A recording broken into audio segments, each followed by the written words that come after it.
कचरा कचरा।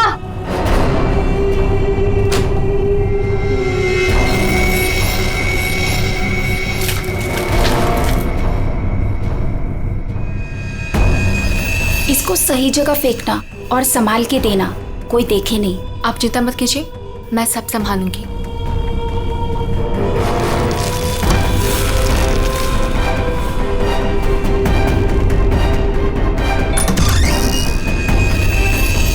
जल्दी दो। कौन है बेटा? कोई नहीं माँ, कचरा वाली थी।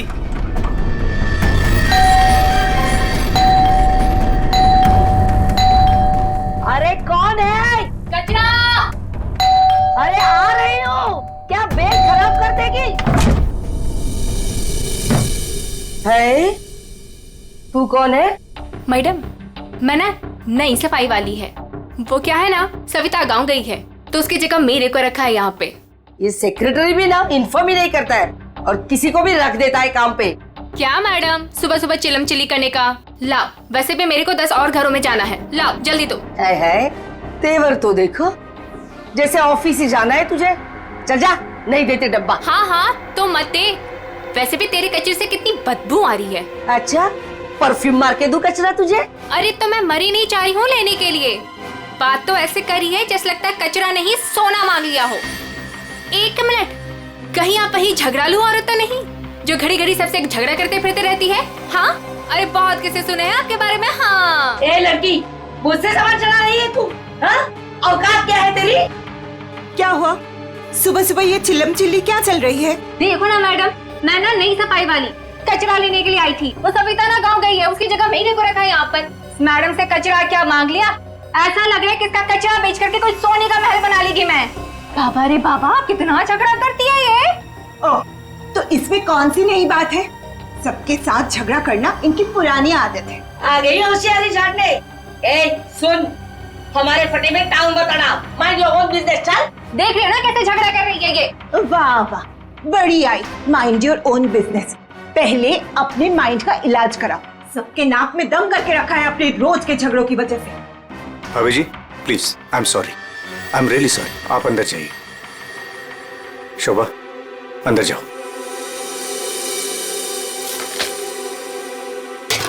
जाओ। खाली लड़ते रहती है, पता नहीं कैसी औरत है ये। आपको बीच में आने के लिए किसने बोला? हाँ, अगर आप बीच में नहीं आते थे ना तो उस रत्ना की बच्ची को देख लेती थी मैं। मुझे अंदर ले आए सो आए। आपने सॉरी बोला उसे? सॉरी बोला? अरे किससे पूछ के सॉरी बोला? हमेशा से गलत काम करते हो, हमेशा से गलत काम करते रहते हो। हाँ हाँ हाँ, सब हमारी गलती है, हमारी गलती है सब। लोग हमसे बात नहीं करते, लोग हमें देख करके दूर भाग जाते हैं, कोई हमें अपने घर में नहीं बुलाते, सब हमारी गलती है। शोभा प्लीज देखो, शोभा इस तरह से बात बात में लोगों के साथ झगड़ा करना बंद कर दो। देखो शोभा, तुम जानती हो इस वजह से लोग हमारे घर को कितने बदनाम कर चुके हैं। यहाँ तक कि सोसाइटी वाले पुलिस की धमकी दे चुके हैं। अरे वो क्या पुलिस कंप्लेंट करेंगे? मैं खुद पुलिस स्टेशन जाऊंगी और एक एक को ठीक से देख लूंगी। और आप उनकी साइड ले रहे हो? उनकी? आपको अपनी बीवी की कोई फिक्र नहीं है क्या?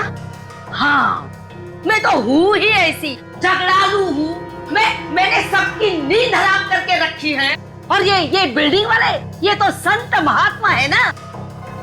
बहू, वो लोग भी गलत हो सकते हैं, लेकिन लोगों से बात करने का एक अलग ही तरीका होता है। आइए आइए, पधारिए। अरे मैं तो वही सोच रही थी कि अब तक आप कैसे नहीं पधारी अपने लाडले की तरफदारी करने के लिए। देखिए माँ जी, एक तो वैसे भी इन्होंने आपको मेरे मत्थे मड़ा है, वो भी मुझसे पूछे बिना। मेहमान बनकर आई हो तो मेहमान बनकर रहो घर में। शोभा, माँ से इस तरह से बात नहीं किया करते। तो आप कहो ना अपनी माँ से कि मुझसे बात ही ना करे। अरे पूरा दिन इनकी सेवा करती रहती हूँ, फिर भी ये सब सुनना पड़ता है। बस मॉम बस, सुबह सुबह दिमाग खराब करके रख दिया है। और अब दादी और डैड से कैसे बात कर रहे हो? क्या ये घर दादी का नहीं है? चुप कर, बदतमीज लड़की। बड़ों के बीच में बात करने से अच्छा है कि तुम अपनी पढ़ाई करो। पर तुम कहाँ पढ़ाई करती हो? पूरा दिन इस मोबाइल और लैपटॉप में घुसी रहती हो। ये किसकी फोटो है? कौन है ये लड़का? तेरा बॉयफ्रेंड तो नहीं है? मॉम, जैसे अभी आपने बताया ना कि मैं आपके मामले में इंटरफेयर ना करूं, वैसे आप मेरे मामले में इंटरफेयर ना करें तो अच्छा होगा। बदतमीज लड़की, मुझसे जबान लड़ा रही है तू? बड़ों से बात करने का तमीज नहीं है तुझे? अगर मुझसे जबान लड़ाई ना तो याद रखना। हाँ, क्या कर लोगे आप? हाँ, क्या कर लोगे? जैसे भैया को इस घर से निकाल दिया, वैसे मुझे भी निकाल दोगे? हाँ काव्या! माँ, शोभा! बस बहुत हो गया।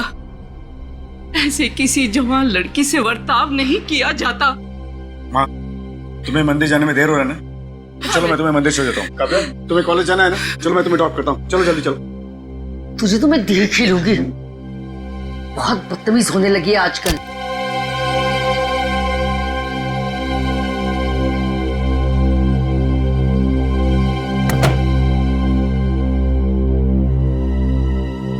आने दो इस बुढ़िया को मंदिर से, दरवाजा ही नहीं खोलूंगी। देखती हूँ अंदर कैसे आती है।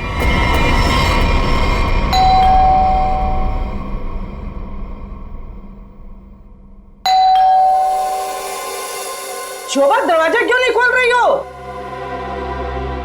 शोभा! क्या हुआ माँ जी? आपने शोभा को कहीं जाते हुए देखा है क्या? क्या हुआ माँ जी? रचना, तूने शोभा को कहीं देखा है क्या? माँ जी, मेरे इतने भी बुरे दिन नहीं है कि मैं उनको देखूं। पता नहीं उसमें भी उनको कोई प्रॉब्लम हो जाए। पर हुआ क्या? शोभा दरवाजा नहीं खोल रही है। अब सर आप जाके सेक्रेटरी को बुला के लाइए ना प्लीज। अभी बुलाता हूँ। शायद वो बाथरूम में नहा रही हो। इतनी देर से नहा रही है? शायद अपना पाप धो रही होगी। माँ जी, आपके पास घर की दूसरी चाबी होगी ना? नहीं है। एक मिनट माँ जी, मैं आपके बेटे मनीष को फोन करता हूँ। हटिए हटिए।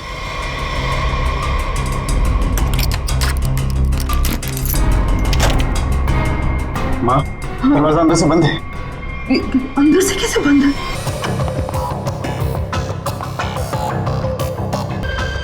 सर, घाव काफी गहरा है। लगता है किसी भारी चीज से वार किया गया।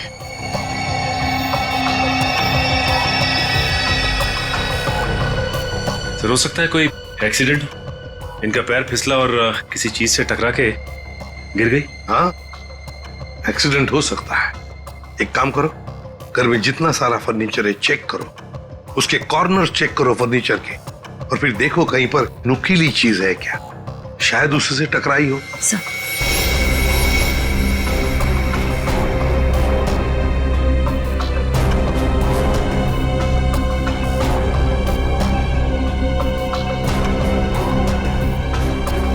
सर। हाँ निखिल। सर, टूटा हुआ बांस और सर इस पे खून में लगा हुआ है। हाँ, लगता है खूनी ने ये बाज बेचारे शोभा के सिर के पीछे मारा है इससे जोर से, और फिर शायद शोभा अपनी जान बचाते बचाते यहाँ से बाहर गई, गिर गई और फिर दम तोड़ दिया होगा। लेकिन सर, दरवाजा तो अंदर से बंद था, कुंडी लगी हुई थी, तो फिर खूनी घर से बाहर गया कैसे होगा? सर, हो सकता है बालकनी से चला गया। नहीं निखिल, इतनी ऊंचाई से कोई बाहर जा ही नहीं सकता है। सर, घर के बाहर सीसीटीवी कैमरा लगा हुआ। बस तो फिर वो सीसीटीवी कैमरा का फुटेज और लॉबी के सीसीटीवी कैमरा का फुटेज सब देख लेते हैं।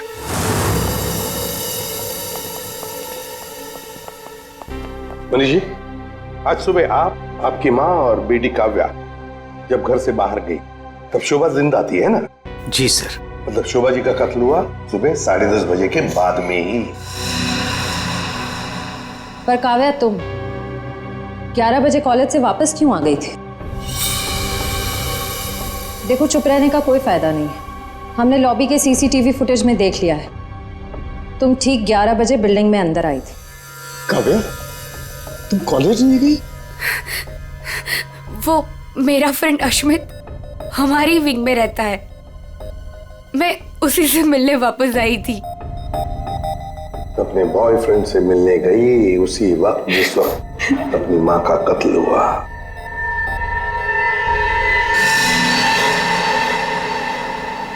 तुम कौन हो? मैं रितेश। रितेश आपका बेटा?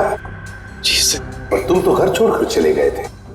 जी वो मैं घर छोड़कर नहीं गया था, मुझे इनकी पत्नी ने घर से निकाल दिया था। मतलब तुम्हारी मां ने यही आदर रखते हो अपनी मां के लिए, यही संस्कार दिया? जब तुम यहां रहते नहीं थे तो किस लिए आए थे यहां पर? जी वो मैं किशोर से मिलने आया था। सर अगर आपने सीसीटीवी फुटेज देखा होगा तो आपने देखा होगा कि मैं अपने डॉग को बाहर घुमाने लेके गया था। क्या बात है किशोर, जब ये रितेश तुम्हारे घर पे तुमसे मिलने आया तो तुम अपने घर से बाहर कुत्ता घुमाने निकल गए? हाँ सर वो हमेशा आता जाता रहता है, पर इसमें प्रॉब्लम क्या है? प्रॉब्लम है शोभा जी का कत्ल हुआ है, समझे? चलो तुम सबकी बातें मान ली, बच्चे बिल्डिंग में आए अपने दोस्तों से मिलने मगर घर नहीं गए। बिल्डिंग के अंदर बाहर लोग आते जाते रहे और शोभा जी के घर के बाहर कोई नहीं आया। काश अगर कोई भी एक भी शोभा जी से मिलने जाता तो शायद आज बेचारी मासूम शोभा बच जाती। सर वो कोई बेचारी औरत नहीं थी, जैसी औरत थी उसके साथ वैसा ही हुआ। क्या मतलब? माफ कीजिएगा मनीष भाई, सोसाइटी की इज्जत का सवाल है। सर शोभा जी का सोसाइटी में किसी के साथ भी बिहेवियर अच्छा नहीं था, आए दिन छोटी छोटी बातों में झगड़ा करती थी। इवन सर आज भी उनका झगड़ा हुआ था। झगड़ा हुआ था? किसके साथ? इनसे, रचना जी से। ओ सर मैं सर मैंने उसको नहीं मारा सर, मैंने तो कभी किसी मच्छर को भी नहीं मारा सर। एसीपी साहब, इन सोसाइटी के सारे लोगों को मैं जानता हूं, इनमें से ऐसा कोई नहीं है जो शोभा को इस तरह से मार सके। अगर शोभा जी का खून तो हुआ है ना, किसी ने तो किया है। अरे तारिका, ये क्या कर रही हो? ऐसा क्या कर दिया डॉक्टर साहब ने? करने दीजिए ना सर, कुछ भला करने जा रही है तो उसे टोकना ठीक नहीं है ना सर? नहीं, मैं जानता हूं अच्छी तरह से। जिस दिन मैं वहां पर लाशों की जगह लेटा हुआ होऊंगा ना, तुम लोग सबको मिठाई बांटने वाले हो, जानता हूं मैं तुम्हारे सारे इरादों के गुब्बारों को उड़ने से पहले ही फोड़ करके दम लूंगा, समझे? हमारी वजह से आप बच गए सालू के साहब, वरना तारिका ने तो आपका सर फोड़ ही दिया था। अरे मैं तो सिर्फ इनायत कर रही थी। अच्छा, सालू के साहब का सर फोड़ने का? जी नहीं, इस औरत के सर पे किस चीज से बहुत जोर से मारा गया है जिससे इसकी मौत हो गई, ये पता लगाने के लिए। देख सालुंखे, किस चीज से मारा ये तो हमें पता है, यही मर्डर वेपन है। हाँ, इस पे तो हमें इनका खून भी मिला था जो उस वक्त तक सूखा भी नहीं था। ये लो, बहुत बढ़िया। हाँ? जो भी वहां पर मिला उस पर भरोसा करके आगे सीधे आना, कमाल है, बिना अपना दिमाग लड़ाए। तारिका, कई बार मैं सोचता हूँ अगर हम नहीं होते तो इन लोगों का बेचारों का होता क्या है? ये बात हमें क्राइम सीन पर मिला है। अगर इससे नहीं मारा गया तो फिर इस पर खून कहां से आ गया? क्या अपने आप छल के आ गया है? ये मैं नहीं जानता हूँ, लेकिन हाँ ये मैं जरूर जानता हूँ कि ये मर्डर वेपन नहीं। डॉक्टर साहब, आप इतने कॉन्फिडेंस के साथ कैसे कह सकते हैं? हाँ, अब आए पॉइंट पर। तो सुनो, इस औरत की मौत हुई है खोपड़ी की हड्डी टूट जाने की वजह से, और हड्डी टूटी नहीं, चकनाचूर हो गई। और ऐसा तभी हो सकता है जब जबरदस्त तरीके से इस पर वार किया गया हो, बहुत ज्यादा इंपैक्ट की जरूरत होती है। और इस वार से कितनी भी जोर से क्यों ना मारा गया, हड्डी। अगर इनका खून इस वार से नहीं हुआ है तो फिर किस चीज से हुआ है? बहुत भारी चीज से इसके सर पे वार किया गया है। बहुत भारी चीज से? तो फिर सालुंखे, हमें वहां क्राइम सीन पर इसके अलावा और कोई भारी चीज नहीं मिली, समझे? दया, इसके पास और कोई जवाब नहीं है, हमारा टाइम बर्बाद कर रहा है। चलो। एक मिनट, मैं टाइम बर्बाद कर रहा हूँ? हाँ। मैं डॉक्टर सालू के तुम लोगों का टाइम बर्बाद कर रहा है? हाँ। ठीक है, तो मैं खुद वहां क्राइम स्पॉट पे जाकर के ये थ्योरी प्रूव करके दिखाऊंगा बॉस। तब पता लगेगा कौन टाइम बर्बाद कर रहा है, मैं या तुम खुद अपना टाइम बर्बाद करो। तारिका मेरे बैग, अरे बैग दो ना तुम यार, मैं बताता हूं इन्हें कौन टाइम बर्बाद कर रहा है। Fast quick. सब अभी बता दो, मैं टाइम बर्बाद कर रहा हूं। सालूं के साथ तो कोयले के इंजन की तरह धुआं उड़ाते हुए चले गए। गुस्सा हो गए क्या? हाँ, तुम्हारी वजह से। अब आएगा मजा।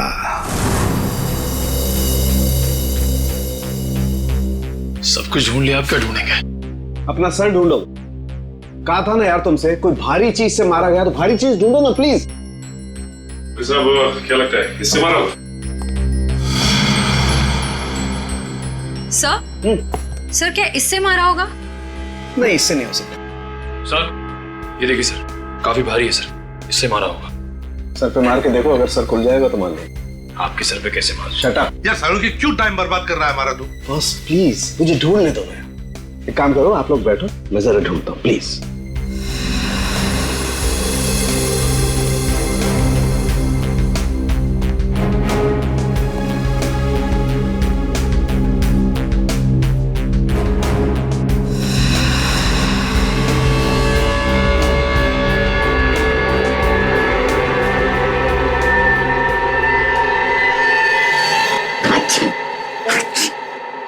पूरी दुनिया में सर्दी फैलाएगा। ओए, अरे यार क्या हो गया? सर क्या हुआ, आप इतना ठीक क्यों रहे हैं? मसाला मसाला मसाला। हाँ सर, चारों तरफ मसाला गिरा हुआ है और यहाँ पे निशान भी है। लगता है मसाला कूटने का खलबट्टा रखा था यहाँ पे। सर बट्टा तो काफी भारी भी होता है। एक काम करो, आसपास जितने भी घर हैं, सारे के सारे घर चेक करो। श्रेया, दादी माँ को लेकर आओ।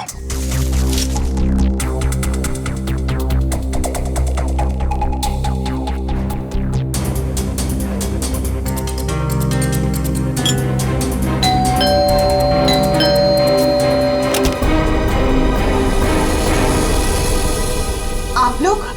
हमें आपके घर की तलाशी लेनी है। लेकिन खून तो वहां हुआ है, आपको यहाँ क्या मिलेगा? देखिए, आपकी बिल्डिंग में खून हुआ है। क्या आप चाहती हैं कि एक और खून हो जाए? प्लीज हमें अपना काम करने दीजिए। ओके, आइए।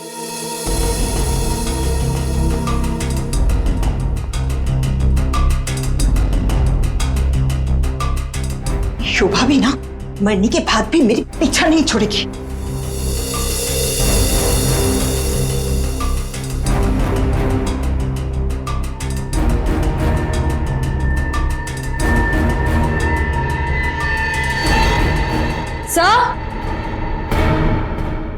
श्रेया, सर ये देखिए। सर ये तो हमारी है। नहीं नहीं, ये तो हमारा है। आंटी जी को कोई गलतफहमी हो रहा है। सर इसके नीचे शोभा का नाम लिखा हुआ है। शोभा? तो क्या आपने इन्हें ये दिया था? नहीं सर, आज सुबह तक तो ये हमारे पास ही था। तो फिर यहाँ कैसे? जरा चेक कर लिया।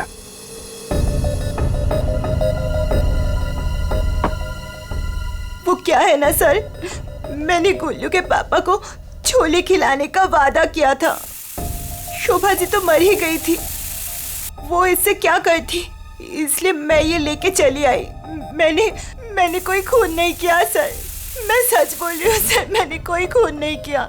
बॉस, इन पर तो कहीं भी खून के ट्रेसेस नहीं। खून का निशान नहीं? मतलब ये मर्डर वेपन नहीं है? मुझे लगता है शोभा ही हमें बताएगी कि उसका खून कैसे हुआ है और किसने किया।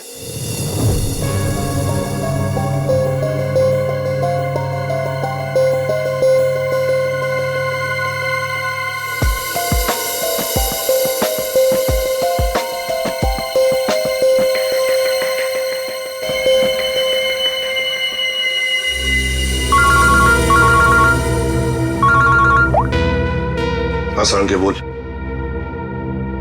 अच्छा, गेरू मिट्टी? अच्छा ठीक है। सचिन, मर्डर वेपन का पता चल गया है। और वो क्या है सर? गमला। गमला? हाँ गमला। साळुंखे को शोभा के कान में गेरू मिट्टी के कुछ अंश मिले। गेरू मिट्टी जो गमले में इस्तेमाल होती है। सर हमें शोभा के घर में एक भी फ्लावर पॉट नहीं मिला है। देखते हैं।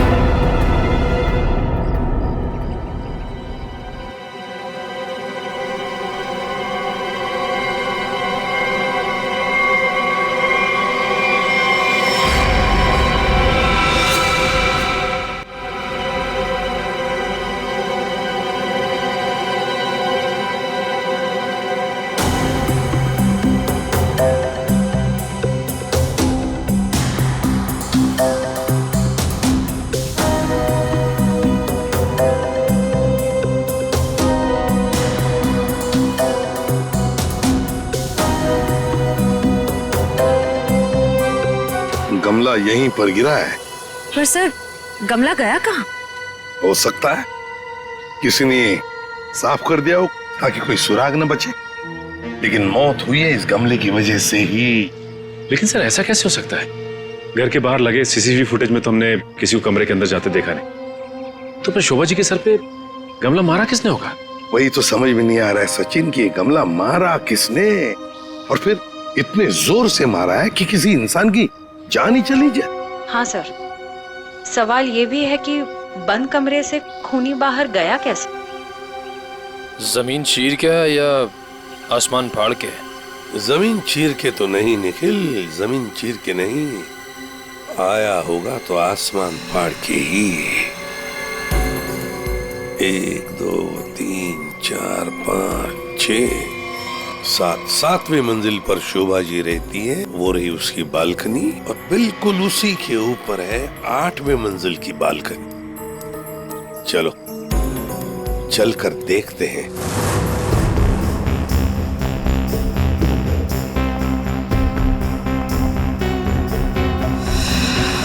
सर। हाँ श्रेया। सर ये देखिए, स्टैंड जैसा कुछ है। स्टैंड जैसा तो है।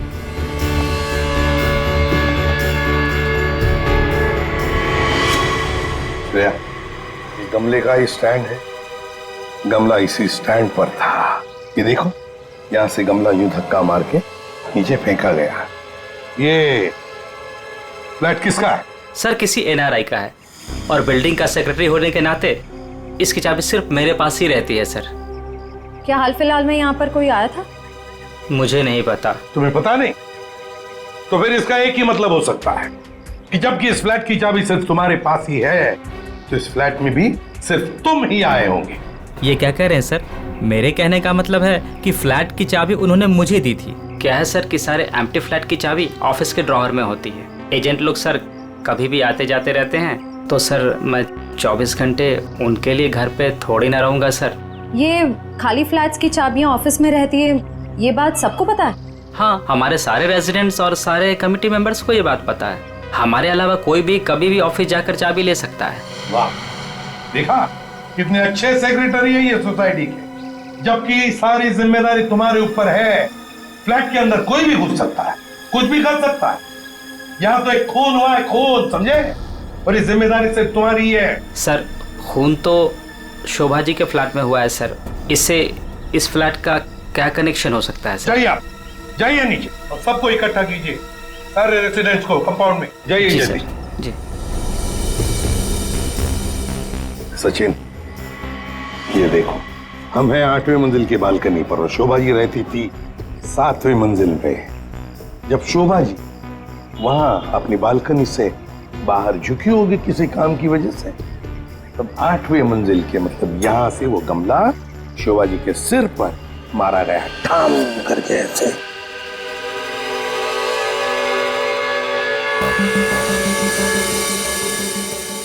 भगवान का लाख लाख शुक्र है, वरना आज तो मसाला कूटने के चक्कर में मेरी कुटाई हो जाती उन CID वालों के हाथों। इसीलिए छोले को मारो गोली, ये लौकी खिला दूंगी गुल्लू के पापा को। ओह गॉड!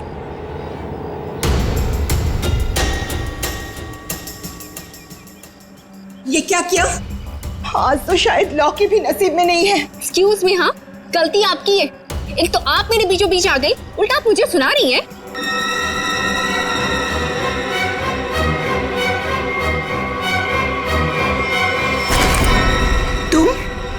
तुमको तो मैंने कहीं देखा है। देखिए, आपका जो कुछ भी नुकसान हुआ है उसके लिए आई एम सॉरी। मैं थोड़ी जल्दी में हूँ। रुक रुक, तुम वही सफाई करने वाली हो ना? छोड़ मेरे हाथ। तेरी वजह से वो शोभा मेरे ऊपर राशन पानी लेके चढ़ गई थी। कौन शोभा?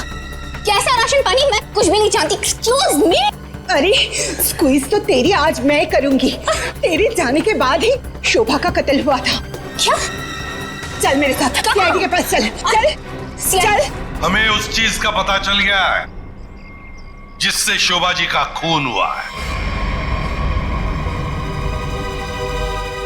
एसीपी साहब, क्या आप मुझे बता सकते हैं वो कौन सी चीज है जिससे मेरी पत्नी का खून हुआ? Flower pot. Flower pot? जी हाँ, फ्लावर पॉट।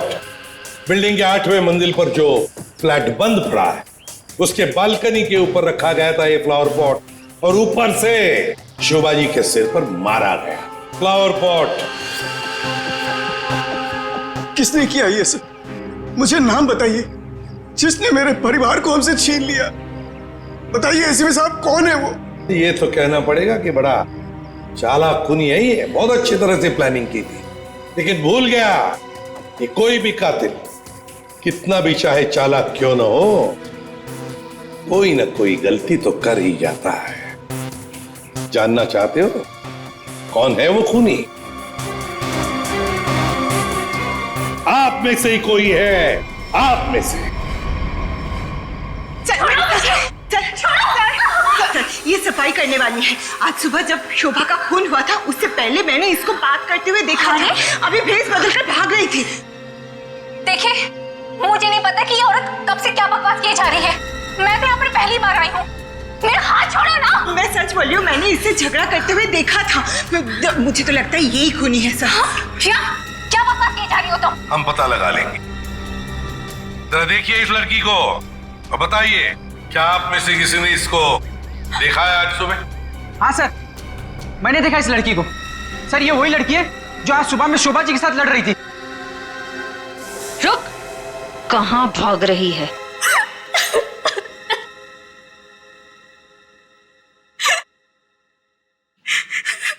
ये सब रोना धोना बंद करो और बताओ कौन कौन है इसके पीछे। तुम्हारे अकेली का काम नहीं है ये। बताओ जल्दी। कौन कौन मिला हुआ है तुम्हारे साथ इस काम में? हाँ? क्यों खून किया शोभा का? खून? नहीं सर, मैंने कोई खून नहीं किया। मुझे कुछ नहीं पता, मैं सच कह रही हूँ। जमाना बड़ा बदल गया है सर। इतनी महंगी घड़ी और ब्रांडेड चप्पलें पहन के घूम रही है। यहां तो सीआईडी में ईमानदारी से काम करने के बाद पिछले 5 साल में ये वाले जूते पहन पाया हूं मैं। हाँ, सच कह रहे हो फ्रेडी। लेकिन ये है ना, मुखौटा पहनी है सफाई कामगार का, है तो कोई और ही। पूर्वी, ऐसे नहीं बताइए। हाँ, बोल नहीं। प्लीज मैम, मुझे मत मारिए। मैं बताती हूँ, मैं सब सच बताती हूँ। दरअसल मेरे पास एक फोन कॉल आया था। कौन लोग थे मुझे नहीं पता, लेकिन वो लोग शोभा से बदला लेना चाहते थे। बदला कैसे लेना है वो सारे इंस्ट्रक्शन मुझे फोन पर बता दिए गए थे। मैंने बस उसे फॉलो किया था और कुछ नहीं किया था, खून नहीं किया था सर। एक अनजान आदमी ने तुम्हें फोन कॉल किया और तुम उसकी मदद करने के लिए तैयार हो गई? हाँ सर। ऐसी क्या दुश्मनी थी तुम्हारी शोभा से? सर, शोभा अच्छी औरत नहीं थी। वो बहुत ही घमंडी और झगड़ारू किस्म की औरत थी। समय एक स्टोर में सेल्स गर्ल का काम किया करती थी। मेरे स्टोर में आई वो एक दिन, नेल पेंट दिखाने के लिए कहा। नेल पेंट का ढक्कन जब मैं खोल रही थी तो सर गलती से वो नेल पेंट की कुछ बूंदें उसके साड़ी के पल्लू पे गिर गई थी सर। उसके बाद उसने जो हंगामा खड़ा किया, मैंने उससे माफी मांगी, मिन्नती की कि प्लीज मुझे माफ कर दीजिए। लेकिन उसने मेरी एक बात भी नहीं मानी। मैनेजर के पास चली गई सर। मैनेजर ने मुझे नौकरी से बाहर निकाल दिया। 2 महीने तक मुझे कहीं कोई नौकरी नहीं मिली। घर का किराया तो दूर, खाने तक को मेरे पास पैसे नहीं थे। मकान मालिक मेरे सिर पर चढ़ करके मुझे परेशान करने लगा, कहा कि निकलो मेरे घर से। सर, उसने मेरी पूरी जिंदगी तबाह कर दी। फिर मैंने ठान लिया था कि उस शोभा से मैं बदला जरूर लूंगी। इसलिए तुमने कानून को अपने हाथ में लेने का फैसला किया है? सर, मैं मानती हूँ कि मुझसे बहुत बड़ी गलती हो गई। प्लीज आप लोग मुझे माफ कर दीजिए, प्लीज। ये लो, सब कुछ मान लिया तो माफी मिल गई? ऐसे लगता है तुम्हें? है? तुम्हारी सजा हम कम कर सकते हैं, मगर एक शर्त पर। हाँ सर, मुझे आप लोगों की सारी शर्त मंजूर है। बताइए मुझे क्या करना होगा। तो ये बताओ कि फोन पे एग्जैक्टली क्या इंस्ट्रक्शन दिए गए थे तुम्हें? मुझे बस वो फ्लावर पॉट गिरने के बाद उसे साफ करने के लिए कहा गया था। वो फ्लावर पॉट जैसे बालकनी से शोभा के सर से टकराकर नीचे गिरा तो मेरे पास उसे झट से साफ करके वहां से मैं निकल गई। बस यही किया था मैंने। वो फ्लावर पॉट किसने फेंका था? Flower pot? नहीं, किसी ने फेंका नहीं था। किसी ने नहीं फेंका? ये कैसे हो सकता है? कोई तो ऊपर था फेंकने वाला। नहीं सर, मैं सच कह रही हूँ, वहाँ पर कोई नहीं था। वो फ्लावर पॉट अपने आप गिरा था। कौन था ऊपर? यकीन कीजिए, मैं क्यों झूठ बोलूंगी आप लोगों से।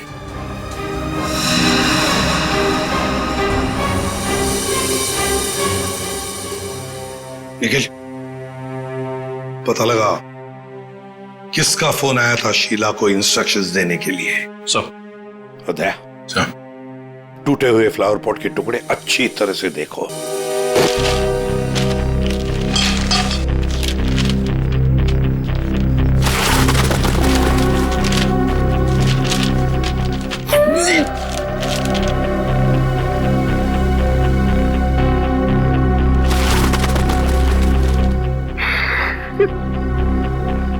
सीआईडी पे इतने साल काम करके यही इज्जत मिली।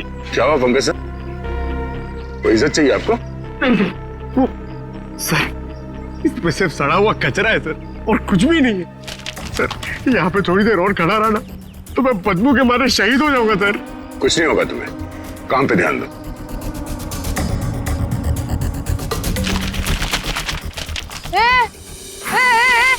ये क्या कर रहे हो?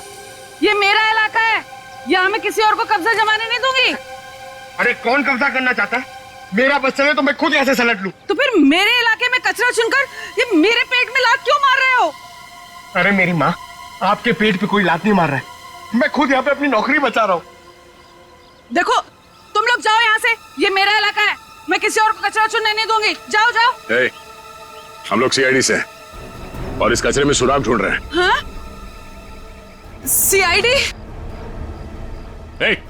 रुक रुक, देखो जरा, चलो। सर, हाँ, सर पे पैर रख के भाग गई सर। आपको थोड़ा सॉफ्ट रहना चाहिए। आपको देख के डर के भाग गई सर। वो टाइम नहीं ना, वो कचरा।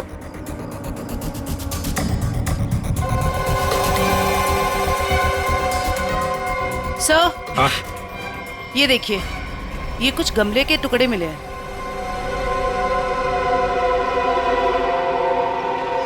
सर, खून लगा हुआ है। हाँ दया, लगता है ये वही फ्लावर प्लॉट है जिससे खून हुआ है। अब ये खून शोभा का है या नहीं, ये तो फोरेंसिक लैब से ही पता चल जाएगा। लेकिन और भी तो कुछ होना चाहिए यहाँ पर, और कुछ होना चाहिए। देखो जरा, अच्छी तरह से देखो दोबारा। सर, बाकी तो हमने हर जगह देख लिया सर, और ऐसा कुछ मिला नहीं। जो देखो तो सही। इधर यहाँ। मैंने कुछ नहीं किया साहब। मैं निर्दोष हूँ साहब, मैं निर्दोष हूँ। कुछ नहीं किया तो हमें देखे भागी क्यों? वो साहब, बिरजू कह रहा था कि जब भी पुलिस वाले देखो ना तो अपनी जान बचाओ और भागो। पता नहीं फिर कब मुसीबत में फंस जाए। एक मिनट देखो, किसी भी मुसीबत में नहीं फंसोगी तुम। इतना बताओ, क्या सुबह तुमने यहाँ से कुछ कचरा उठाया था? हाँ? घबराओ मत, उठाया था कचरा? हाँ, उठाया तो था, इस थैले में ही है। दिखाओ जरा। नहीं नहीं, मैं नहीं दूंगी, ये मेरी रोजी रोटी है साहब। अरे हमें उसका भजिया नहीं तलना है, हमें सिर्फ ये देखना है कि उसके अंदर क्या है। इधर दो।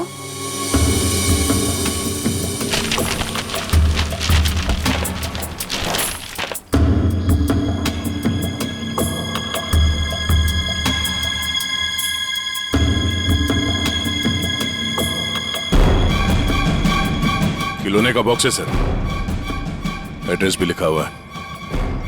ओह, तो ये है खूनी।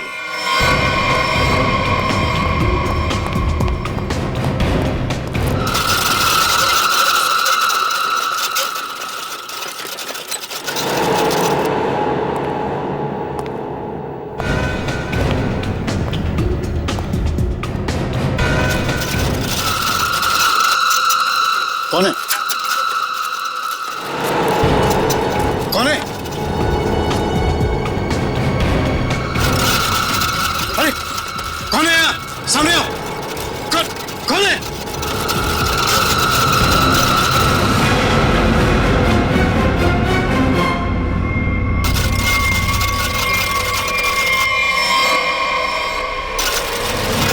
मनीष बाबू,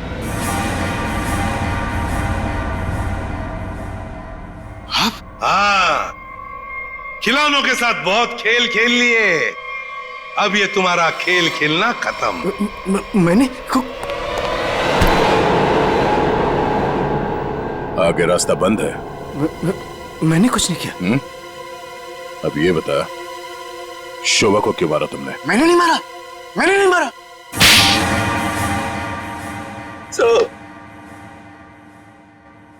शोभा एक झगड़ालू औरत थी साहब, झगड़ालू औरत।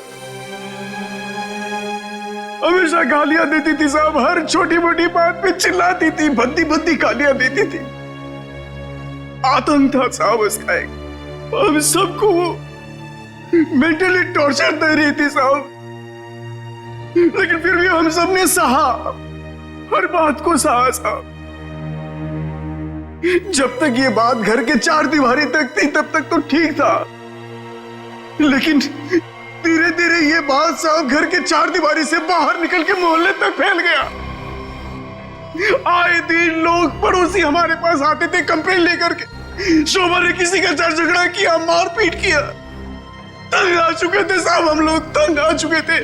फिर भी हमने शोभा को समझाने की कोशिश की, मगर वो नहीं समझती थी, नहीं समझती थी साहब। हमने तो थक के छोड़ दिया था ये सोचना कि उसे समझाना रोकना हमारे लिए मुमकिन ही नहीं है साहब।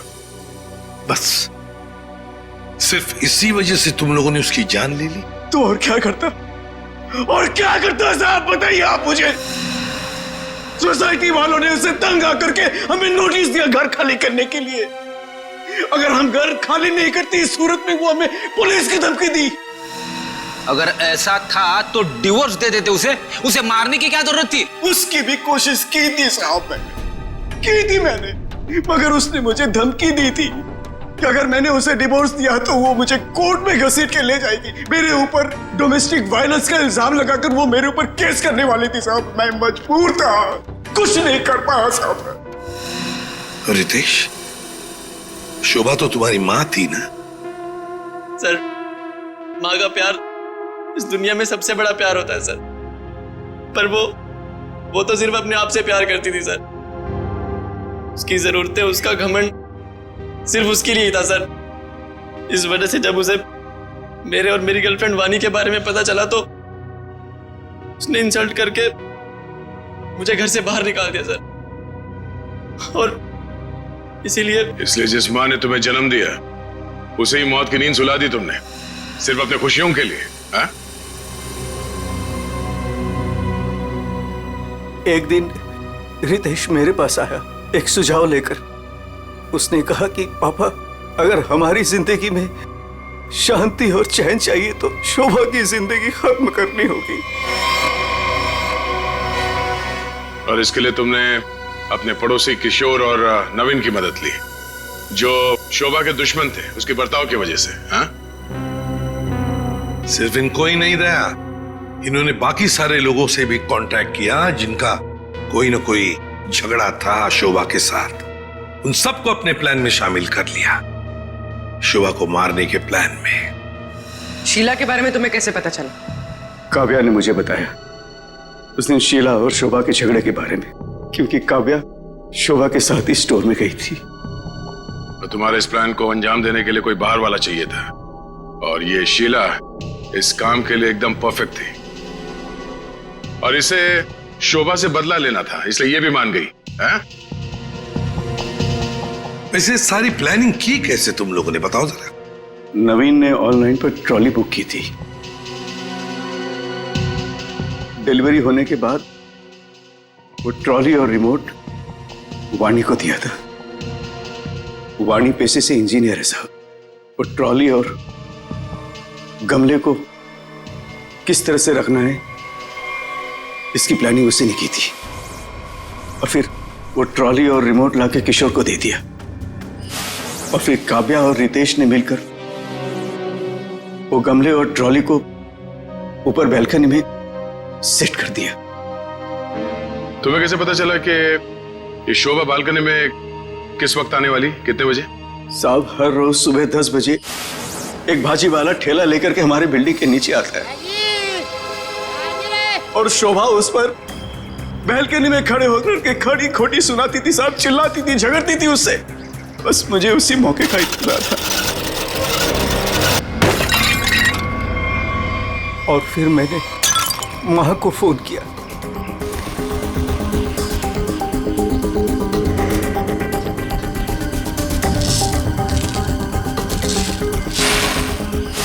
कभी एक बार भी नहीं सोचा कि शोभा के ऐसे स्वभाव के पीछे कोई वजह हो, कोई कारण हो सकता है उसे कोई दिमागी बीमारी हो जिसका इलाज हो सके?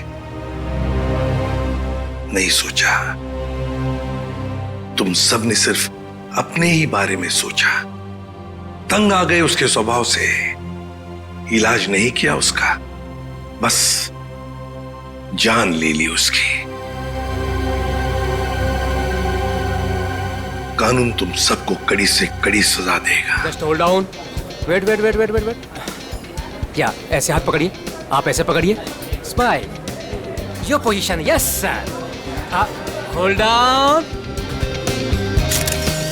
One more please, for second side, hold it hold it hold it, yeah sir, एक मिनट सर, आप लोग एक काम कीजिए, ऐसे हाथ पकड़िए, आप इनका हाथ पकड़िए, और आप यो का angle, yes, stand by. Thank you. कितनी अच्छी फोटोग्राफ है, देखिए ना, अच्छी है ना? आप लोग कॉफी पीजिए, मैं अभी फोटो देता हूँ। Thank you. नहीं, पहले मैं फोटो खिंचाऊंगी। अरे आप लोग लड़िए मत, आप सबको फोटोग्राफ मिलेगी, अच्छी सी फोटोग्राफ। आप लोग बढ़िया से पोज बनाइए please. Yes, 1 second please. Oh sir, आप ऐसे नहीं, ऐसे खड़े हो जाइए, आप ऐसे पकड़िए, आप इनका हाथ पकड़िए, आप भी इनका हाथ पकड़िए। Yes, ready, smile, hold hold hold hold, one more please. आप अभी चेंज कीजिए। यस, बहुत बढ़िया। आप ऐसे ऐसे रखिए, हाँ, स्माइल,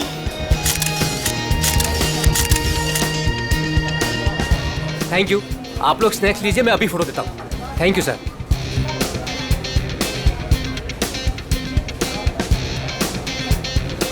एक photograph please. Yes, thank you. Sir smile कीजिए सर। ये हाथ ऐसे पकड़िए, मैम आप प्लीज एक साथ ऐसे आइए, आप नजदीक आइए, और आप भी।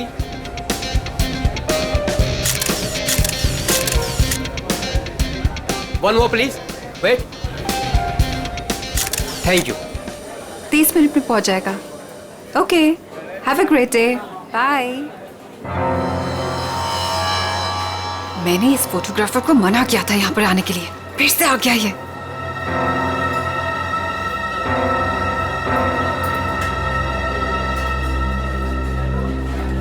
हाँ भाई, एक ग्रुप आया था, उनका हो गया भाई।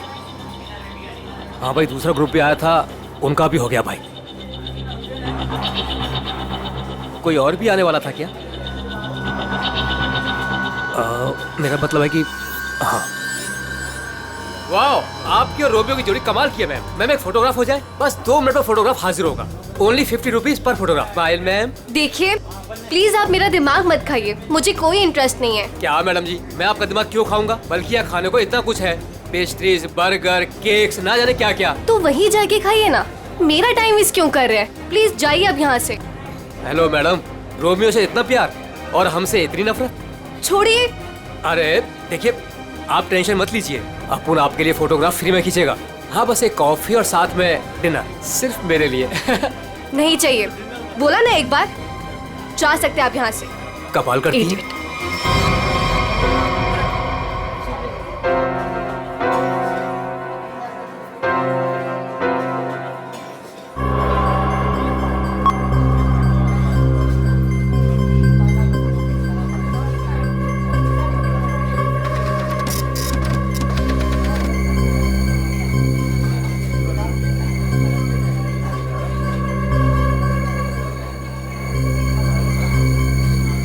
मैडम जी, आपने अभी कुछ कहा? नहीं, वो क्या है ना, मेरी खुद से बात करने की आदत है बस। आप देखिए, आप झूठ बोल रही थी। मैंने अभी कुछ देखा है कि आप रोमियो से कुछ कह रही थी। आप बताइए, आप क्या कह रही थी मैम? भला मैं इस बेजुबान रोमियो से क्यों कुछ कहूँगी? और वैसे भी मैं किसी से भी बात करूँ, आपको इससे क्या मतलब? अब हटिए यहाँ से। आपने कुछ कहा, आपको पता नहीं होगा कि आप क्या कह रही थी। ओके।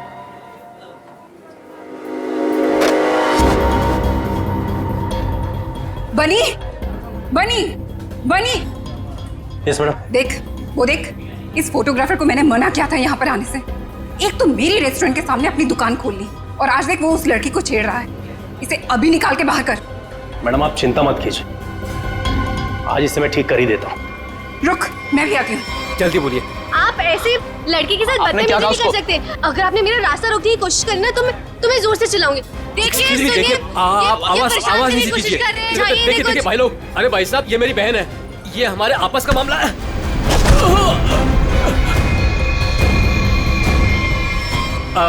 अब देखिए भाई साहब, मेरी कोई गलती नहीं है, हमारा आपस का मामला है और कोई बात नहीं है। हाँ बहन जी, आप लोग जाइए, बस कोई दिक्कत नहीं है। क्यों बेटा, उस लड़की ने तेरे कान में क्या कहा था? बेटा सच सच बोल दे, वरना भाई को बता दूंगा। जल्दी बोल। दूर हट, तुझसे बात कर रहा हूँ। दूर हट। बोल दू भाई को। दूर हट, वरना अच्छा नहीं होगा। ए लफंगे, मेरी रेस्टोरेंट से अभी बाहर निकल। जल्दी बोल, लड़की ने तेरे कान में क्या बोला? तुझसे कितनी बार कहा है कि यहाँ मत आया कर। मारो इसे, वरना ये नहीं मानेगा। आज मैं तुझे नहीं छोड़ूंगा। हा? चल मेरे साथ, आज मैं तुझे ऐसा सबक सिखाऊंगा कि तू तस्वीरें तो क्या, रोमियो की शक्ल तक भूल जाएगा। बनी भाई, गलती हो गई, अब नहीं करूंगा। बनी भाई, मैडम समझाओ इसको। मैं तो बस ऐसे ही मैडम। ऐसे ही बस क्या? किसकी इजाजत से तू यहाँ पे अपनी दुकान खोलकर बैठा है? हाँ, सॉरी मैडम, मामा मुझे माफ कर दो। तू होता कौन है? सॉरी।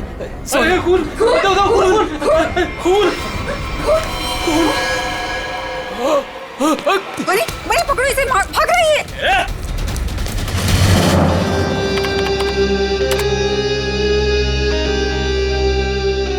ये लड़की ने ऐसे क्या बोल दिया, ये फोटोग्राफर उस पर इतना भड़क गया।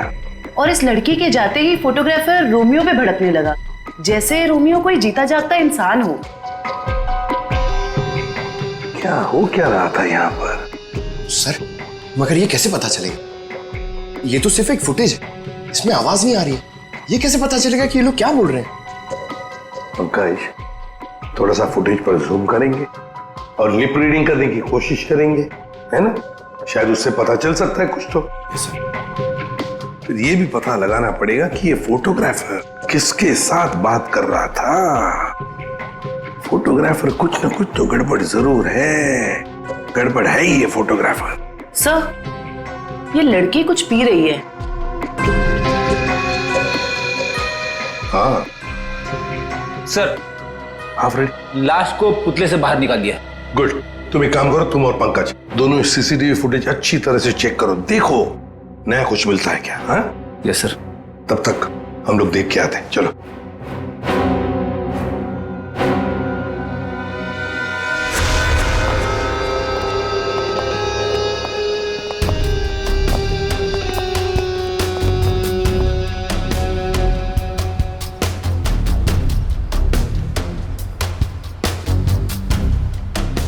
ये देखिए सर, इस वाले हाथ में और इस वाले हाथ में यहाँ पे कुछ इंजेक्ट किया गया है।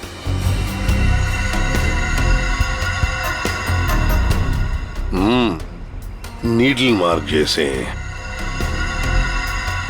यहाँ पर भी है, और ये देखो, जरूर इसे जहर देकर मारा है। लेकिन सर कैसे, वो भी इतनी भीड़ में? वही तो, किसने किसने किया ये? और फिर इस आइसक्रीम कोन के अंदर आया कहां से?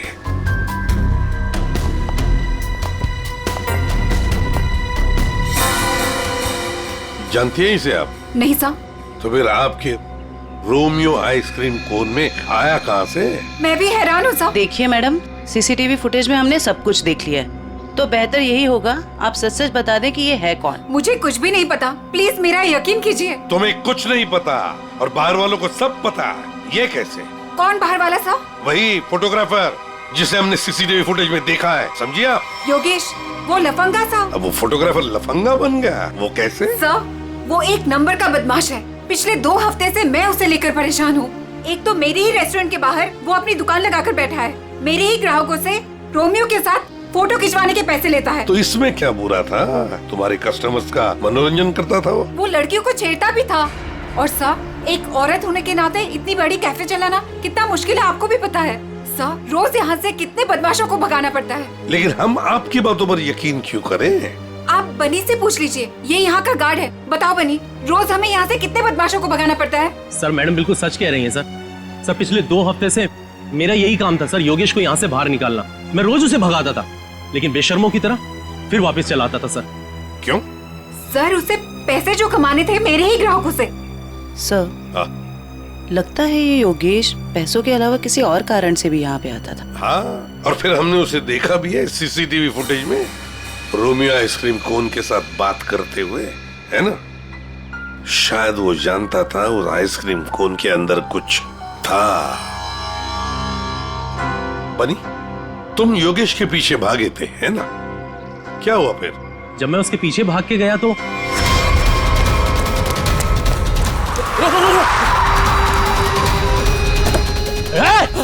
चल जल्दी। तुम गाड़ी के बारे में कुछ बता सकते हो? किस रंग की गाड़ी थी, क्या नंबर था, क्या मॉडल था?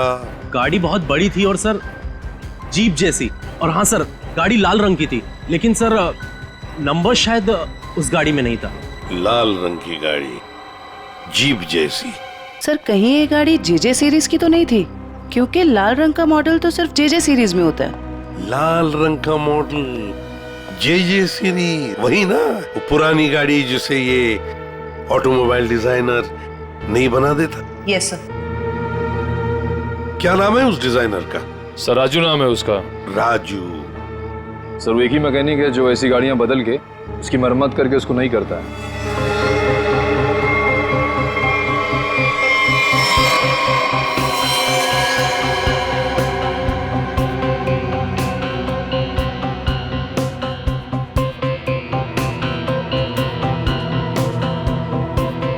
वैसे ये आइसक्रीम कोन काफी नया लगता है मुझे। 3 महीने पहले ही लिया था। 3 महीने पहले लिया था और फिर भी इतना नया? वो कैसे? रोमियो को हम सिर्फ 2 घंटे के लिए बाहर रखते थे सर। कितने बजे से? सर 3 से 5 के बीच में, और यही टाइम था जब कस्टमर ज्यादा आते थे सर। और बहुत ही जल्दी रोमियो सारे ग्राहकों का चहेता बन गया था सर। कम समय में चहेता बन गया था। वैसे रोमियो के पेट के अंदर काफी जगह है किसी इंसान को अंदर सोने के लिए। और ये देखिए सर, इसके इस वाले हाथ में यहाँ पे ये छेद भी है। ये क्या?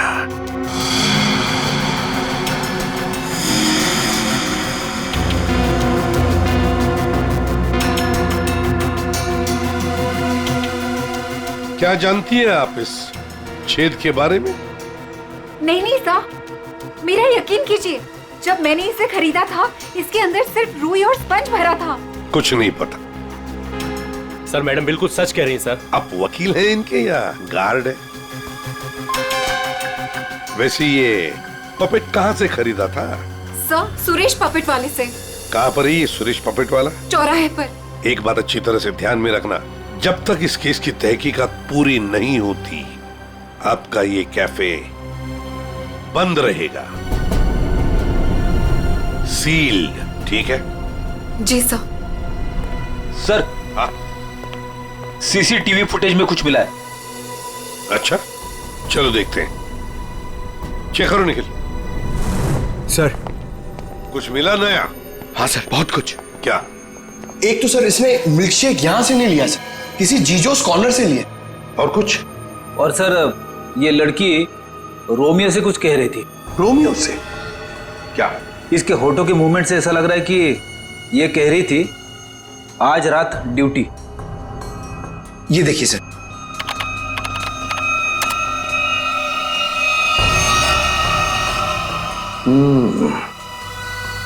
रात ड्यूटी, कहीं ऐसा तो नहीं कि ये दोनों रात को मिलने की बात कर रहे थे? लेकिन इससे एक बात तो पक्की है कि ये लड़की और रोमियो एक दूसरे को जानते हैं। सर, मतलब ये लड़की रोमियो को मिलने यहाँ पे आई थी, लेकिन सर ये ड्यूटी का क्या चक्कर हो सकता है? ये तो वो लड़की बता सकती है। वो झगड़े वाला फुटेज दिखाओ। ये सर। तो हो क्या रहा है इन दोनों के बीच में? कुछ पता चला ये क्या कह रहे थे? ये दोनों क्या कह रहे हैं ये तो समझ में नहीं आ रहा सर। ये फोटोग्राफर का कुछ पता चला? किसके साथ बात कर रहा था, क्या बात कर रहा था? कुछ समझ में नहीं आ रहा सर। इसने अपने हाथों से मुंह ढक के रखा है। ये देखिए सर। और सर, ये भी समझ में नहीं आ रहा कि ये रोमियो से क्या कह रहा था। हो सकता है ये लाल गाड़ी वाले के साथ बात कर रहा हो। वरना इतनी जल्दी वो गाड़ी उसे वहां से लेके कैसे चली गई? ये लाल गाड़ी वाला आसपास ही कहीं खड़ा होगा, कहीं आसपास ही। पता लगाना पड़ेगा ये लाल गाड़ी है किसकी, और ये बताएगा हमें वो ऑटोमोबाइल डिजाइनर राजू। और फिर इस लड़की के बारे में भी पता लगाना पड़ेगा जीजोस कॉर्नर से। Excuse me. अरे सीआईडी, दया सर, एसीपी साहब, आप लोग यहाँ क्या लेंगे सर? कुछ चाय कॉफी? चाय कॉफी तो नहीं, हम ये मिल्कशेक के बारे में कुछ जानने आए हैं। मिल्कशेक के बारे में? निखिल, इस लड़की को जानते हैं? जी सर, ये तो पल्लवी मैडम है। वो हमारे यहाँ रोज आती है दिनेश के साथ। क्या बताऊं सर, क्या जोड़ी है उनकी। वो दोनों यहाँ पे रोज आते हैं और घंटों तक बैठे रहते हैं, एक दूसरे की आंखों में आंखें डाले। तुम इसे जानते हो? ये तो दिनेश है। दिनेश मर गया? एक बात बताओ, दिनेश और पल्लवी हर रोज यहाँ मिलते थे? जी सर, पर पिछले 2 हफ्ते से सिर्फ 1 ही घंटे के लिए आते थे, 5:30 से 6:30। क्यों? पल्लवी मैडम को नई नई नौकरी मिली थी ना, कहीं नाइट शिफ्ट में जाती थी। अच्छा, ये पल्लवी मैडम कहाँ पे काम करती है, कुछ मालूम है?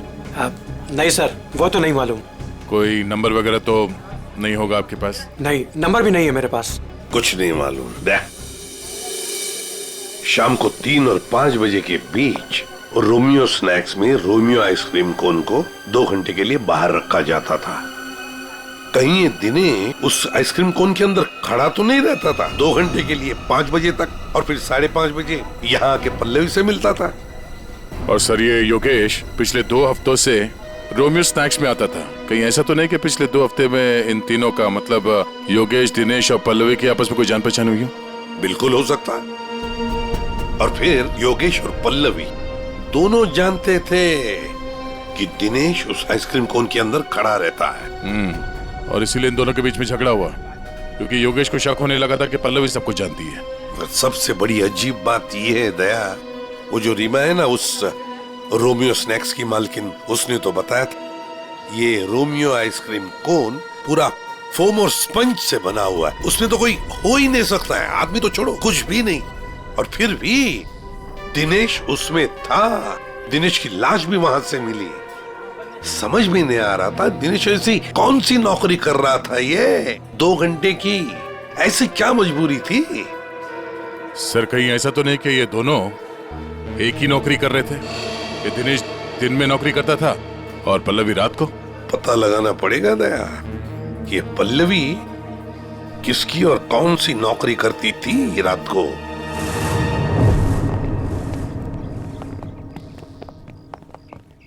राजू। अरे साहब, आप गाड़ी खराब हो गई क्या? हमारी तो गाड़ी नहीं खराब हुई है, लेकिन किसी की गाड़ी बंद करवानी है। अरे ये जेजे सीरीज टाइप की गाड़ियां तुम ही बनाते हो ना? पहले बनाता था, अभी बनाता नहीं, सिर्फ मरम्मत करता हूँ।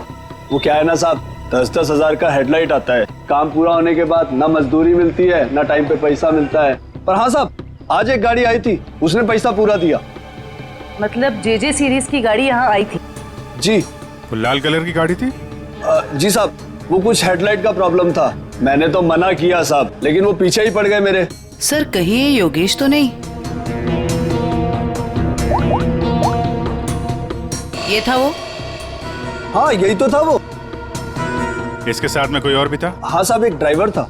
दिखने में कैसा था? साहब मैंने उसका चेहरा नहीं देखा। गाड़ी के हेडलाइट बना रहे थे और ड्राइवर को देखा नहीं? साहब मैं सच बोल रहा हूँ, बड़ा अजीब ड्राइवर था। 1 मिनट को भी गाड़ी से नहीं उतरा साहब। गाड़ी का सारा शीशा काला था। अब बताओ कोई देखे भी तो कैसे देखे? अरे कुछ तो देखा होगा भाई।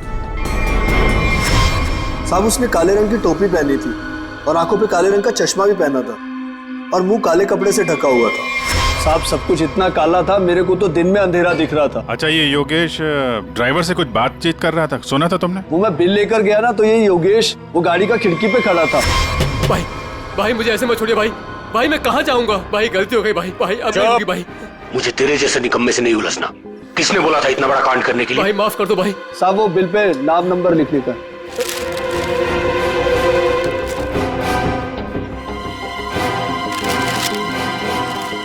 ये ले भाई माफ कर दो भाई मुझे मत छोड़ो भाई। बोला ना निकाल भाई। और फिर साहब ड्राइवर ने मेरे मुंह पर ढेर सारा पैसा फेंका और चला गया। और ये योगेश? वो भी साहब उस गाड़ी के पीछे भागता हुआ चला गया। जब बिल दिया था उसको तो उसका नाम नंबर कुछ तो लिखा होगा ना? हाँ साहब, वो तो बिल भी उसने नहीं लिया, मेरे पास ही रखा है, मैं अभी लेकर आता हूँ। मतलब सर, ड्राइवर जानता था कि योगेश ने रोमियो स्नैक में कुछ गड़बड़ की है? गड़बड़ की है या खून किया है, यही पता लगाना है। ये साहब ये है बिल। अरे वाह सर, ये इधर तो नंबर है। अब तो हम खुद तक यूं पहुंच जाएंगे। जरा नंबर लगाओ ये 1143 6183278।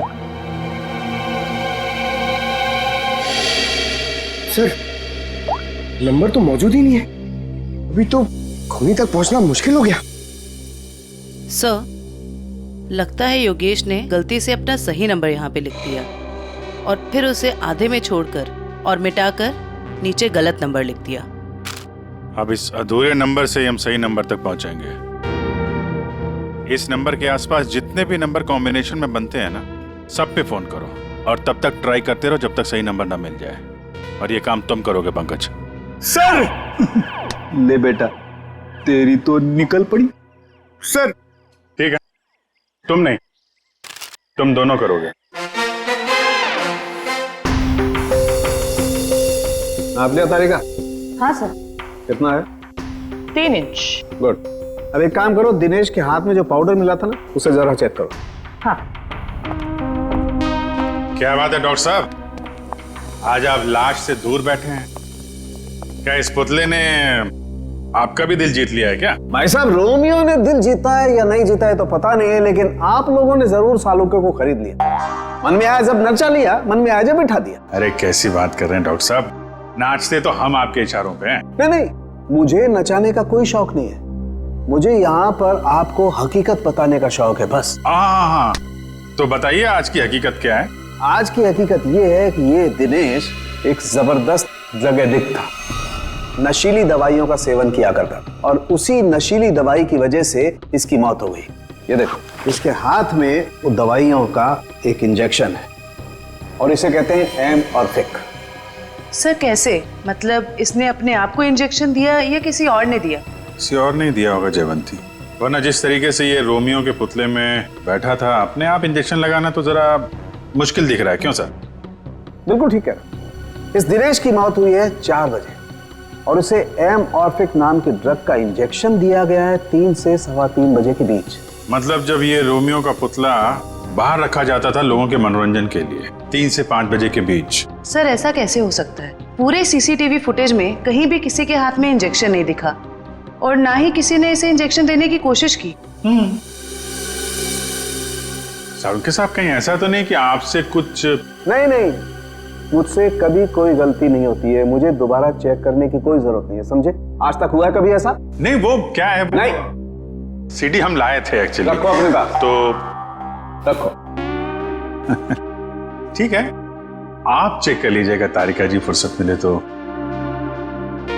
अरे इसमें गुस्सा करने की क्या बात है सारुके साहब, आगे बताइए आप। आ गए। ये रोमियो, इसके अंदर की तरफ सिर्फ दिनेश के फिंगरप्रिंट्स, लेकिन इसके बाहर की तरफ बहुत सारे लोगों के फिंगरप्रिंट्स हैं। सर वो इसलिए कि रोमियो स्नैक्स में जो भी ग्राहक आते हैं वो रोमियो के साथ में तस्वीरें खिंचवाते हैं। और इन्हीं फिंगरप्रिंट्स में एक फिंगरप्रिंट्स होगा हमारे उस खूनी का। और खास तौर पर वो फिंगरप्रिंट्स चेक करो जिन्होंने 3 से 3:15 बजे के बीच इसके साथ फोटोग्राफ खिंचवाए। करेक्ट। और ये जो होल है ये 3 बाई 3 इंच का है। अब इस 3 बाई 3 इंच के होल से इस केस का क्या लेने देना? तारिका तुम समझाओ यार इसे, तुम समझाओ। हाँ, आप ही समझा दीजिए तारिका जी, समझा दीजिए आप। जी बात यह है कि दिनेश के राइट हैंड पे से हमें ड्रग्स के कुछ ट्रेसेस मिले, तो इससे हम ये अंदाजा लगा सकते हैं कि जरूर इस छेद के जरिए किसी ने इसके हाथों पे से ड्रग लिए होंगे या दिए होंगे। तो कहीं वो पल्लवी इसे ड्रग देने तो नहीं आई थी? हो सकता है ये पल्लवी ड्रग्स का बिजनेस करती हो। सर लेकिन पल्लवी का कोई क्रिमिनल रिकॉर्ड नहीं है। रिकॉर्ड हो या ना हो, लेकिन इस पल्लवी को ढूंढना बहुत जरूरी है। हो सकता है ये दोनों इस ड्रग के धंधे में शामिल हो, और हमें ये पता लगाना है कि ये दिनेश रोमियो के अंदर कर क्या रहा था और उसे ये इंजेक्शन दिया किसने।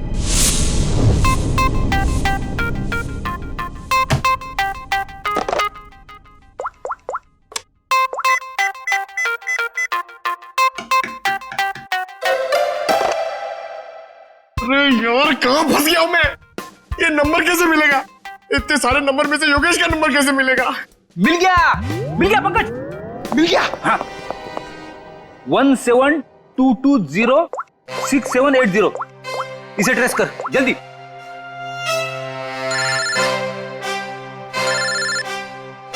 यहाँ पे किसका फोन बज रहा है? ये आपका फोन बज रहा है। रेडी सर, काम के टाइम में मेरे साथ मजाक मत करो प्लीज। पंकज कुछ भी बोलता है। अरे हाँ, ये तो मेरा ही नंबर है।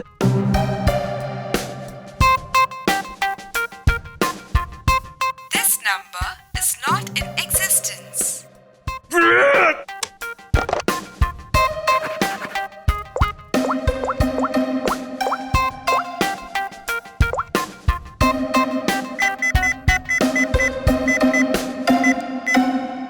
फोन उठा जल्दी जल्दी जल्दी।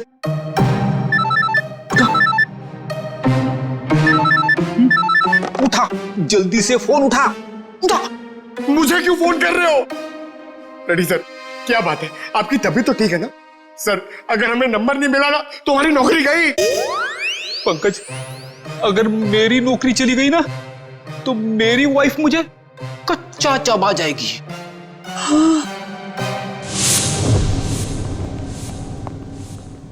सुरेश तो दिख नहीं रहा है।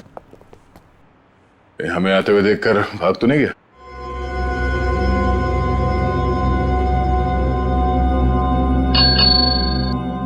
नमस्ते, ये बेल बजाना बंद कीजिए। सुरेश जी सो रहे हैं। जगाओ सुरेश जी को। भला क्यों? आप लोग कौन हो? उसे जल्दी उठा, वरना अलार्म की ऐसी घंटी बजाऊंगी ना जिंदगी भर के लिए सोना भूल जाएगा वो। बोल उसे सीआईडी से आए हैं। सीआईडी? सर आप लोग यहाँ? लेकिन मैं तो एक मामूली पपेट बनाने वाला हूँ। ये देखो, ये पपेट भी तुमने बनाई है? जी हाँ, ये तो रोमियो है। मैंने इसे अपने हाथों से बनाया है रीमा जी के लिए। किन सब चीजों से बनाया था ये? मेरा मतलब है ये इसका डिजाइन वगैरह ये तुमने दिया था? हाँ सर, ये सारे पपेट मैंने अपने हाथों से ही बनाया है। नहीं वो ठीक है, हम ये पूछ रहे हैं ये जो पपेट के अंदर भरते हो ना वो रुई स्पॉन्ज, वो इसमें भरना भूल गए थे क्या? बिना रुई और स्पॉन्ज के तो पपेट बन ही नहीं सकता। ये क्या है? इसके हाथ पे छेद है और ये पूरा खोखला है, एक आदमी आ सकता है इसके अंदर। साहब मुझे कुछ नहीं पता इसके बारे में। कुछ नहीं किया? ये दिनेश है, इस आदमी की लाश हमें रोमियो के अंदर से मिली। इसको जानता है? नहीं सर, मैं इसे नहीं जानता। नहीं जानते? तो फिर दिनेश की लाश तुम्हारे बनाए हुए रोमियो के अंदर कैसे मिली? रोमियो को मैं जानता हूँ, रोमियो को मैंने बनाया, लेकिन उसके अंदर जिस आदमी की लाश है उसको मैं नहीं जानता। याददाश्त हिल गई इसकी। एक काम करते हैं, तुमको ब्यूरो ले चलते हैं, वहां तुम्हारे सर की अच्छी सी मालिश होगी, सब याद आ जाएगा। चलो। नहीं सर, नहीं सर, नहीं सर, सर मुझे माफ कर दीजिए, मैंने रीमा वाले रोमियो में ऐसा कुछ भी नहीं किया था। रीमा वाले रोमियो में नहीं किया था? तो फिर किसके रोमियो में किया था? 2 हफ्ते पहले एक मैडम यहाँ पर आई थी, उन्होंने अपना नाम पल्लवी बताया था। उन्होंने मुझे बहुत सारे पैसे दिए और मुझे रोमियो का डुप्लीकेट बनाने को कहा। उन्होंने ये भी कहा था कि उसे खोखला रखना। तो पल्लवी के लिए तुमने ऐसा ही रोमियो बनाया जो अंदर से खोखला था और जिसके एक हाथ पे छेद था 3 बाई 3 का। हाँ साहब, लेकिन साहब मैंने उसके एक हाथ में छेद नहीं बल्कि दोनों हाथों में 3 बाई 3 के छेद बनाए थे। क्या? 2 छेद? मतलब तुमने 2 रोमियो बनाए, एक रीमा के लिए और एक पल्लवी के लिए? हाँ साहब, अगर पल्लवी मैडम मुझे एक्स्ट्रा पैसे नहीं देती तो मैं ये काम कभी नहीं करता। साहब मुझे माफ कर दीजिए, मुझे नहीं पता था साहब कि उस पपेट का वो लोग गलत इस्तेमाल करेंगे। लगता है इस रीमा ने हमें पूरी बात नहीं बताई। वो रोमियो वाले पपेट को उसने किसी लोकल दर्जी से खाली करवाया होगा और एक हाथ पे उसने वो 3 बाई 3 का छेद भी बनवा दिया। ड्रग्स के लेन देन के लिए। हमें इस दूसरे रोमियो को ढूंढना होगा जो पल्लवी ने बनवाया है। हेलो, पता चल गया? अच्छा, नहीं तो ठीक है, ठीक है, गुड जॉब, वेरी गुड। क्या हुआ? वो राजू के गैराज से जो हमें गलत नंबर मिला था ना, उसके कॉम्बिनेशन से सही नंबर पता चल गया है। योगेश का नंबर है। तब तो योगेश सीसीटीवी फुटेज में किससे बात कर रहा था उसके बारे में पता चल गया होगा?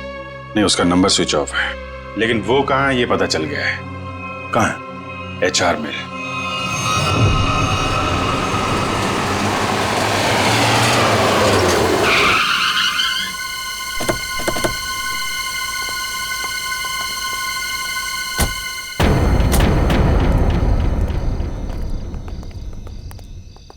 अभिजीत, ये तो वही JJ सीरीज वाली गाड़ी है जिसमें योगेश भागा था।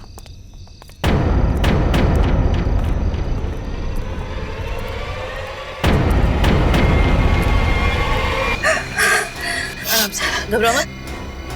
अरे सर, सर पीछे, सर पीछे, सर लाश, लाश, लाश।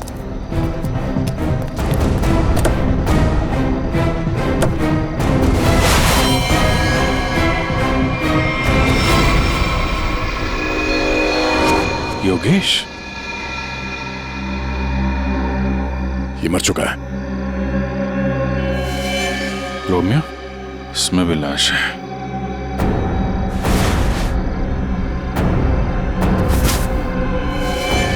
पल्लवी,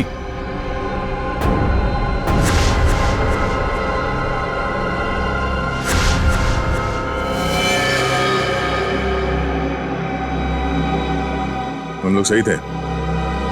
ये लड़की इस रोमियो के अंदर बैठ के ड्रग्स बेचने का काम कर रही थी। होठ भी नीले हैं, नाखून भी नीला और ये हाथ पे सुई का निशान। बिल्कुल दिनेश की तरह मारा गया इसको। मयूर, बॉडी इसको फोरेंसिक लैब भेज दो। सर, आप कुछ बता सकती हैं कैसे हुआ ये सब? सर, मैं क्या बताऊं, मुझे तो किसी ने किडनैप करके यहाँ गाड़ी पे लाके छोड़ दिया। आपने तो उसे देखा नहीं होगा क्योंकि आपकी आंखों पे तो पट्टी बंधी हुई थी। जी सर।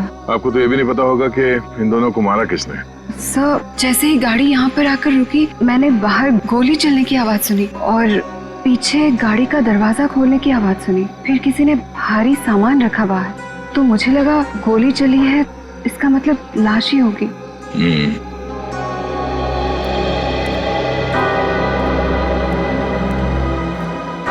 लगता है झूठ बोल रही है। मुझे भी यही लगता है। अगर किसी तीसरे ने योगेश और पल्लवी का खून किया होता तो गाड़ी यहाँ क्यों छोड़ जाता, लेकिन निकल जाता।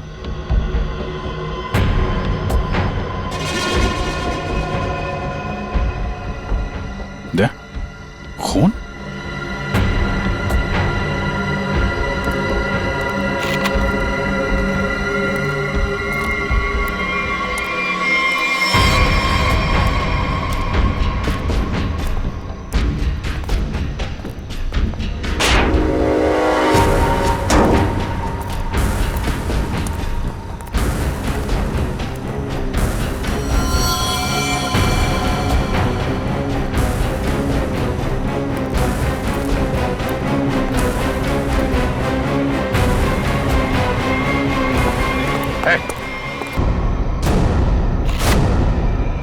पीसी नशीली दवाएं बेचने वाला यहाँ इस हालत में।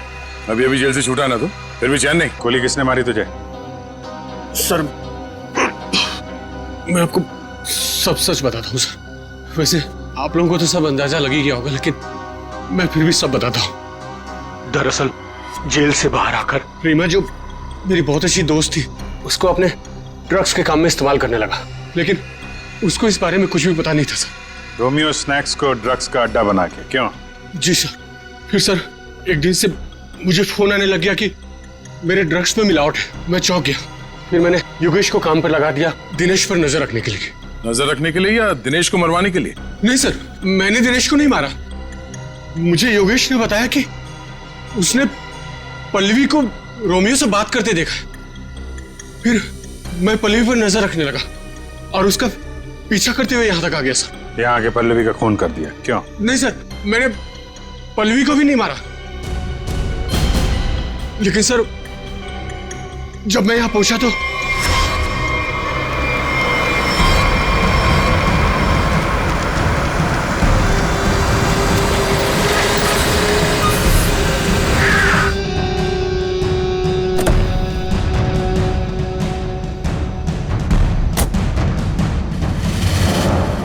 मैं पल्लवी को ढूंढने गया और जब लौटा तो देखता हूं कि मेरी गाड़ी की बैक सीट में रोमियो पड़ा है।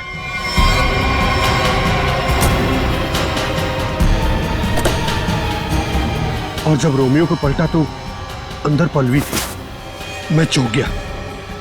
पल्लवी?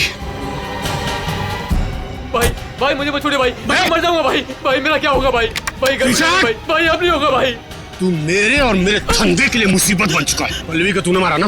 पल्लवी मर गई? तूने ही मारा? मैंने पल्लवी को नहीं मारा भाई। फिर पता नहीं कहीं से मैं गिर पड़ा। फिर आपकी गाड़ी देखकर मैं यहाँ आकर छुप गया। गोली किसने चलाई तुम पे? मैंने चलाई।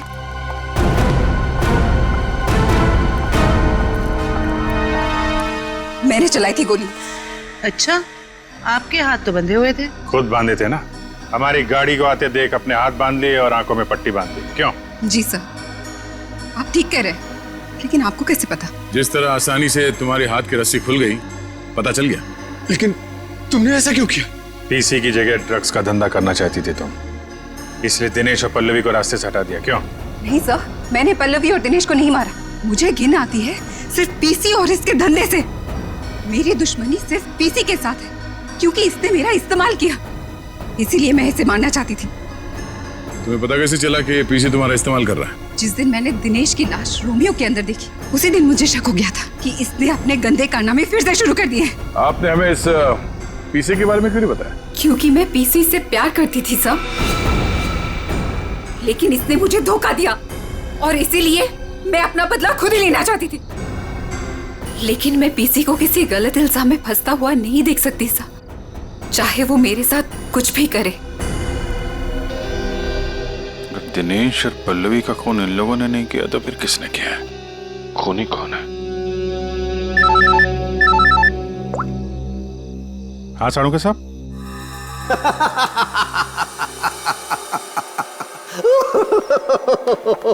क्या हुआ सर? क्या बताऊं तारिका, क्या हुआ? सर आप कब से हंसे जा रहे हैं? ऐसे क्या देख लिया आपने जो ऐसे हंस रहे हैं आप? अरे मैंने अभिजीत का उतरा हुआ चेहरा देख लिया है। मैं कभी गलत हो ही नहीं सकता था। आने दो कैसा चेहरा उतरता है उसका।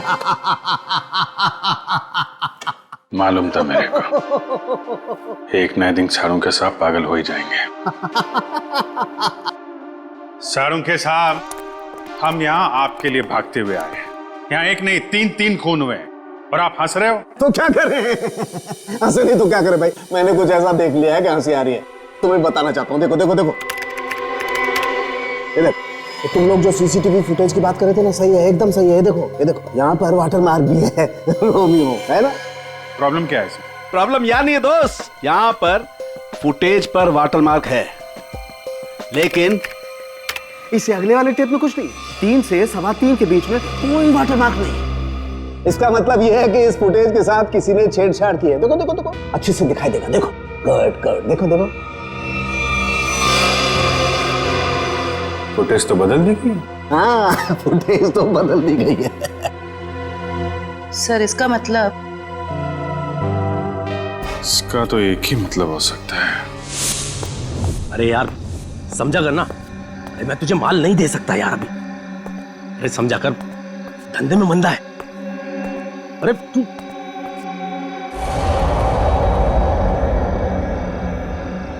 ये वहां कौन है?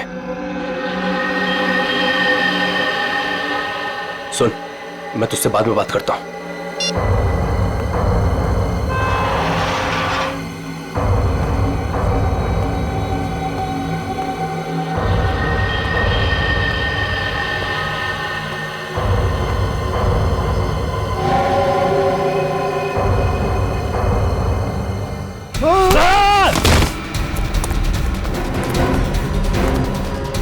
बट क्यों बनी?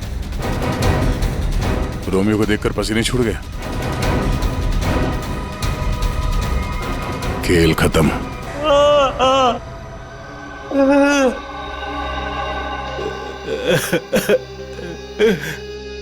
सर 3 महीने पहले यहाँ नौकरी ज्वाइन की, तभी मुझे शक हो गया था कि यहाँ जरूर कोई घोटाला है। एक दिन जब मैं रोमियो को रेस्टोरेंट के बाहर रखवा रहा था, उस दिन मुझे लगा कि रोमियो सच में बहुत भारी है। उस दिन से मैंने रोमियो पर नजर रखनी शुरू कर दी और मेरा शक सच हो। रोमियो के जरिए यहाँ ड्रग्स का धंधा हो रहा था। और मुझे बाद में यह भी पता चला कि रीमा मैडम को इसके बारे में बिल्कुल भी भनक नहीं। तब मैंने सोचा कि पैसा कमाने का इससे अच्छा मौका नहीं है। एक दिन मैंने स्टोर रूम के बाहर दिनेश को रोमियो के अंदर से निकलते हुए देखा। बता किसके लिए काम करता है? और दिनेश से पता चला कि वो पीसी के लिए काम करता था, ग्राहकों को ड्रग्स पहुंचाने का काम करता था। और फिर तुमने उसे अपने लिए भी काम करने के लिए कहा है ना? हाँ सर, लेकिन दिनेश ने पहले मुझे अपनी दोस्त पल्लवी से बात करने के लिए कहा। ये लीजिए, बात करिए। और उसके बाद मैंने दिनेश के माल में मिलावट करनी शुरू कर दी और रोमियो का दूसरा पपेट बनवाकर पल्लवी को उसमें खड़ा करके दुकान के पीछे 2 घंटे नाइट शिफ्ट करने को कहा। तो दिनेश को क्यों मारा? वो योगेश जब दुकान के बाहर तस्वीरों के बहाने रोज आने लगा तो मैं डर गया था। मुझे लगा कि मेरी मिलावट के बारे में पीसी को पता चल गया है, इसलिए मैंने दिनेश को मार दिया और सारे सीसीटीवी फुटेज बदल दिए। और पल्लवी, उसे कैसे मारा? मुझे पता चल गया था कि पीसी पल्लवी पर नजर रख रहा है। मैंने पल्लवी को चौकन्ना होने को कहा और उसके बाद पल्लवी को एचआर मिल्स में बुलाया, वो भी अकेले। और मुझे पता था कि पीसी वहां पर जरूर आएगा, लेकिन उससे पहले मैं वहां पहुंच गया और पल्लवी को मार दिया और पल्लवी की लाश को पीसी की ही गाड़ी में डाल दिया ताकि शक पीसी पर हो। वाह रे वाह, सिक्योरिटी गार्ड। तुम तो एक सिक्योरिटी गार्ड थे, रक्षा करने वाले। मगर क्या किया तुम? खून पे खून किए, 3 खून। अगर फांसी से भी कड़ी सजा होती ना तो भी तुम्हारे लिए कम होती। अब सड़ते बैठना जेल की सलाखों के पीछे फांसी का ऑर्डर आने तक।